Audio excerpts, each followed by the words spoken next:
Hey, what the hell's going on? How are you? My name is Nick Digilio. Thank you for checking out my YouTube channel. If you're checking me out on Patreon, you can give some dough. That'd be awesome. Patreon.com/NickD Show. You can pick a tier, $5, $3, $6, $20 a month, whatever you want to do.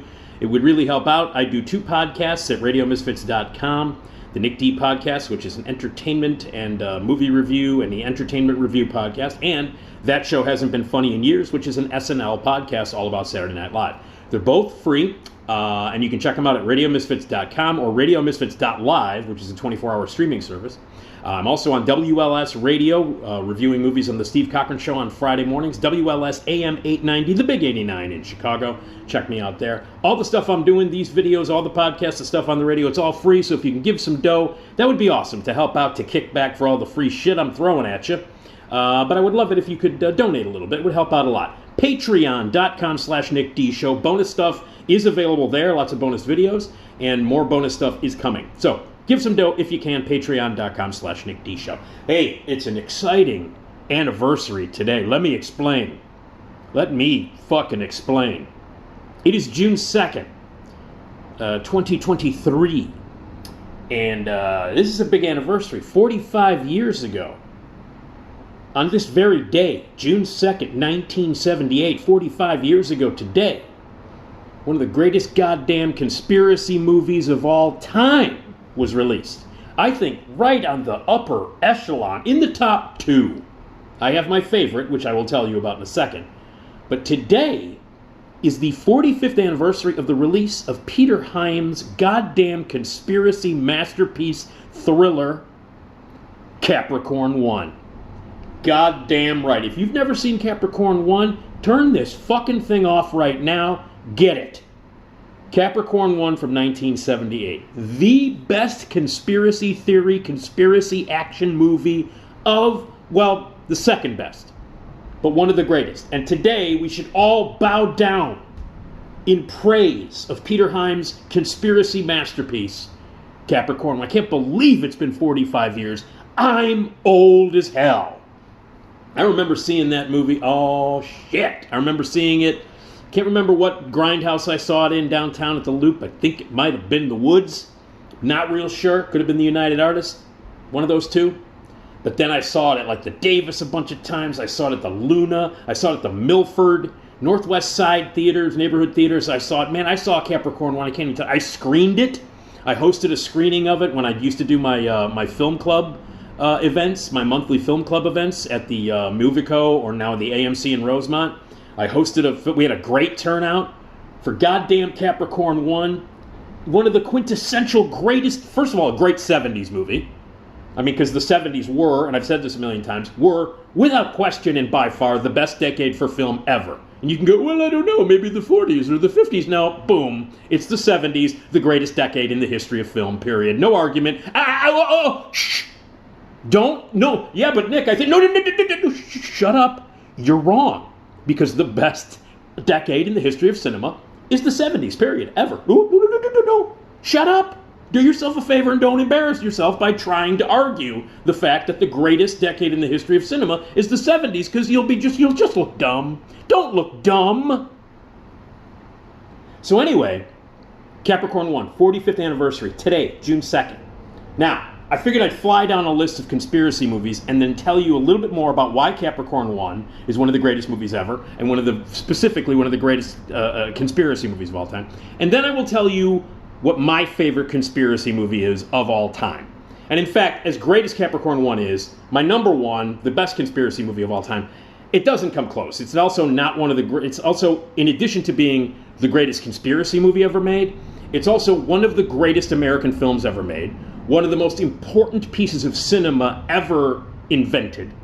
One of the greatest films in the history of the medium, and one of the most important American pieces of cinema ever fucking made. And I'll tell you that in a second. But let me fly down on this, the 45th anniversary of the release of Capricorn One. Let me just fly down some titles of really great conspiracy movies that you should definitely check out. Now, these are movies that I like, so I'm not going to include JFK.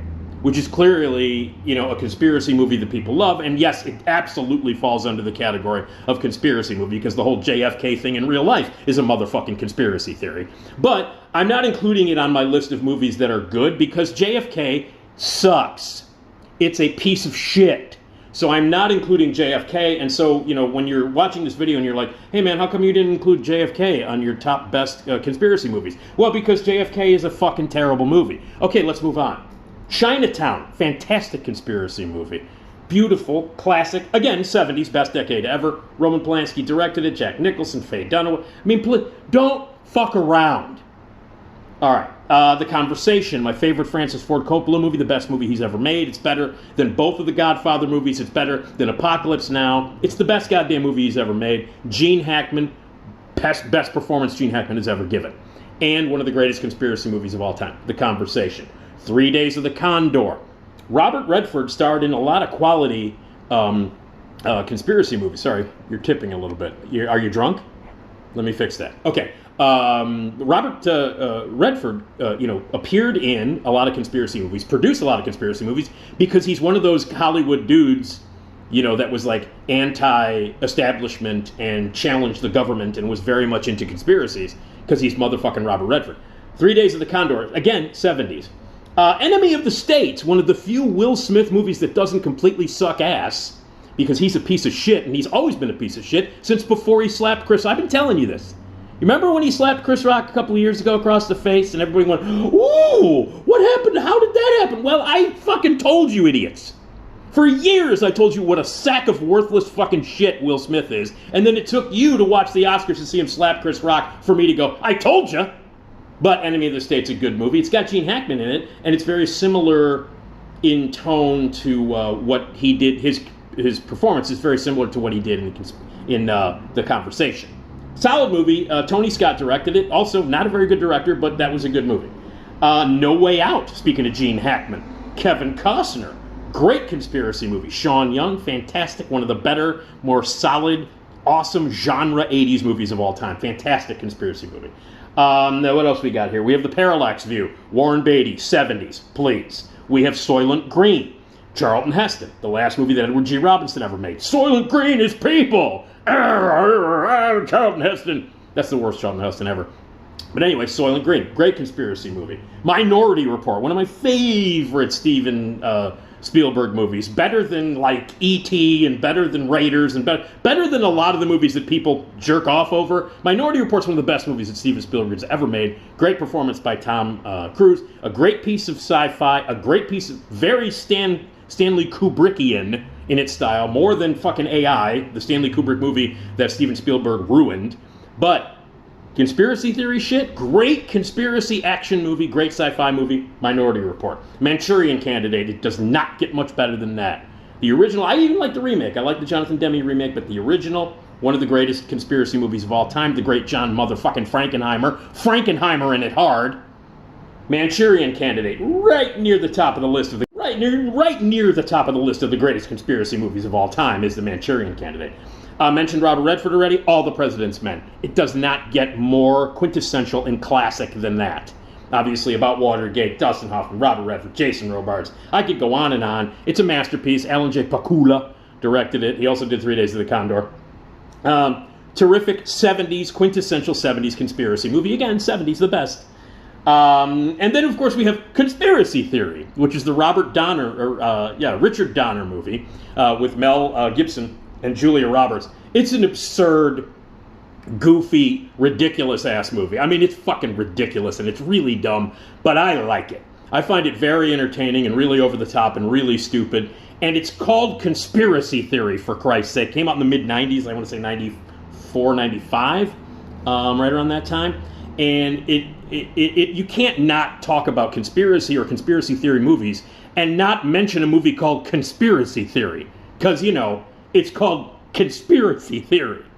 So, that's just a quick list, okay? Let me run them down again for you. Chinatown, The Conversation, 3 Days of the Condor, Enemy of the State, No Way Out, The Parallax View, Soylent Green, Minority Report, Manchurian Candidate, All the President's Men, and Conspiracy Theory. And obviously I had to mention JFK because, everybody loves that movie except me because I know better and it's a piece of shit.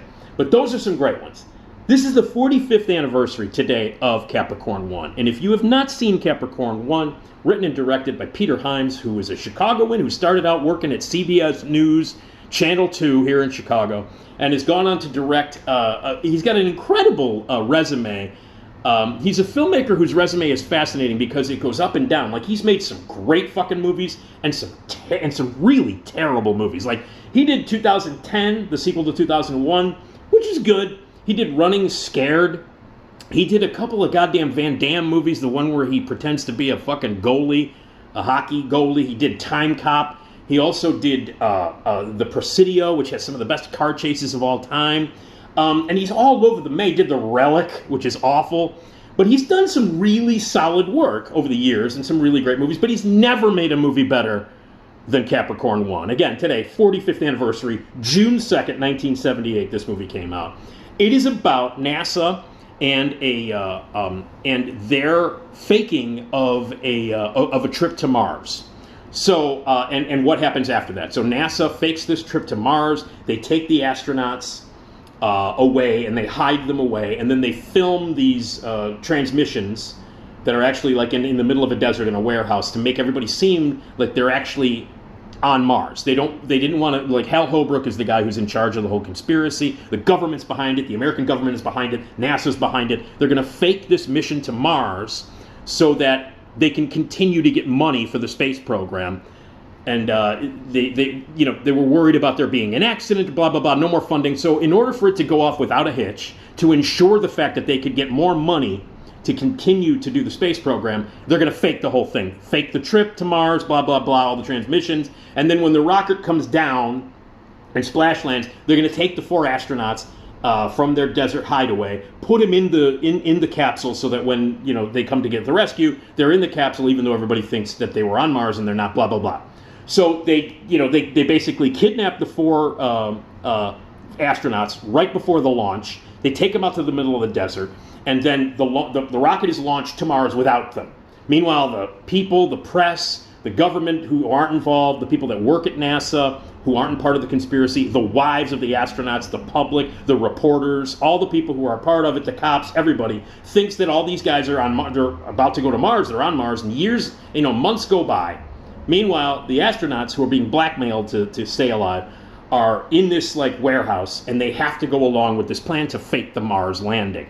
And then, when the rocket is going to come back down to Earth, it burns up and blows up in the atmosphere. So now these 4 astronauts, everybody on Earth thinks they're fucking dead. Their wives think they're dead.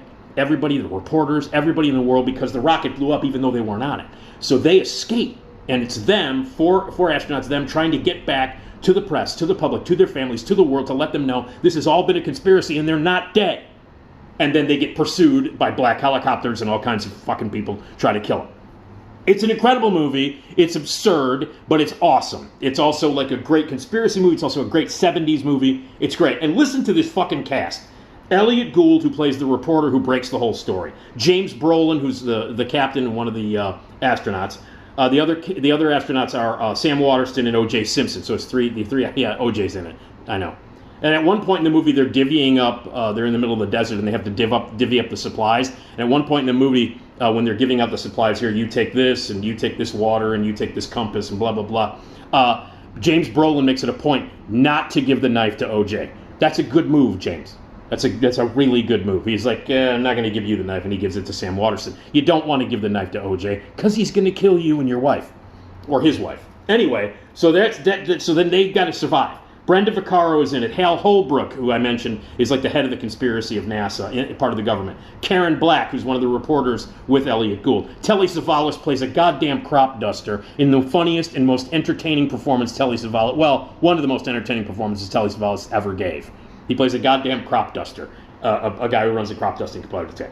You got David Huddleston, who's fantastic, and David Doyle, who plays the Elliot Gould's reporter boss, who's fantastic in it. You got Denise Nicholas, who plays one of the wives. Robert Walden from Lou Grant. He's in it. He plays a guy who works at NASA who uncovers a conspiracy and then he fucking disappears. And then there is James Sicking and James Karen, who plays the vice president. It's an unbelievable cast, a ridiculous plot that concerns a government cover-up, a NASA cover-up, and then it turns into a crazy fucking action movie where they're trying to get away from the black helicopters, trying to kill the astronauts and reunite with their families and tell America the truth. It is a fantastic movie, incredibly entertaining, really suspenseful, really exciting, over the top. It is one of the most unapologetically over the top entertaining fucking movies ever made. I love every goddamn frame of it, and I can't believe today is the 45th anniversary of its release. Yes, June 2nd, 2023, 45th anniversary of the release of Capricorn One, one of the greatest movies of the 70s, one of the most flat-out, unapologetically entertaining movies you will ever fucking see in your life, with an incredible cast, a great score. Everything about this movie just fucking works. It clicks. It's why you go to the movies. And it's the second best conspiracy movie ever made. Here's the number one conspiracy movie ever made. Brian De Palma's Blowout. The greatest conspiracy movie ever made. John Travolta, the greatest performance he's ever given. Nancy Allen, the greatest performance she's ever given. John Lithgow as a goddamn crazy son of a bitch villain. It is a combination of every sort of American unjust conspiracy that we think the government lied to us about. It kind of takes the JFK assassination. It kind of takes Chappaquiddick. Anytime we've ever felt distrust of the government, which is justifiable, you should fucking watch Blowout, because it addresses all of that stuff. All of the stuff we know that we've been lied to. We know there's a lot of shit going on behind the government, behind the American citizens' backs. You know, for years. Still happens. We all know there's a bunch of shit happening, a bunch of corrupt, lying shit happening by the government, by everybody involved, just to keep us in our place. And Blowout takes on all of that. And on top of that, it's Brian De Palma's best movie. It's thrilling, it's exciting, it's an incredible movie about making movies, about recording movies. It's a takeoff of the movie Blow Up, Michelangelo's movie, but it's better. I don't give a fuck if I get slammed for people from saying that, but it's better than Blow Up. It improves upon it. It is a movie about movie making. It is a movie about conspiracy. It is a movie about truth. On the simplest of levels, it's one of the most stylish and beautifully directed films of all time. My God, the skill that's put into this movie, the style in which it's made, the craft, and just the wonderful visuals and editing and music and, oh my God, Vittorio, you know, I mean, it is ridiculous. Vilmos Zsigmond's incredible cinematography, everything, top to bottom, performances, the way it's made, the style, the craft, the incredible talent that went into telling this incredible story. It's suspenseful, it's heartbreaking, it's got one of the darkest, bleakest, most uncompromisingly cynical and nihilistic endings you will ever see in the history of movies. And it's one of my favorite movies of all time. It's one of the most important pieces of American cinema ever. It says more about this country, the way it's run, and who we are than any movie you've ever seen. And on top of it, it is by far the best motherfucking conspiracy and conspiracy theory movie ever made. It's exciting, it's thrilling, it's scary, it's incredibly well made, it's jaw-droppingly beautiful to watch. It is one of the greatest fucking movies ever made, singularly one of the most important American films of all time. A great work of art, and the best conspiracy movie ever made. That's motherfucking Blowout, Brian De Palma's best film. And that's saying a lot, considering that Brian De Palma has made some of the greatest fucking movies of all time, and he's one of the greatest directors that's ever made movies. So, in the world of conspiracy movies, the top, at the very, very top, with no one even close, is Brian De Palma's masterpiece, Blowout. But today marks the 45th anniversary of the release of the second best conspiracy movie of all time, Capricorn One. So celebrate 45 years of Capricorn One today by watching it at least twice. And if you've never seen this star-studded, incredibly entertaining, fantastic 70s conspiracy fucking crackerjack fucking movie, you need to watch it now. So, happy 45th anniversary to Capricorn One, one of the greatest conspiracy movies of all time. Enjoy the list of conspiracy titles that I threw at you. And again, the crown belongs to Blowout, but happy anniversary to Capricorn One, which it's right on its tail. All right. Oh, who's that behind you?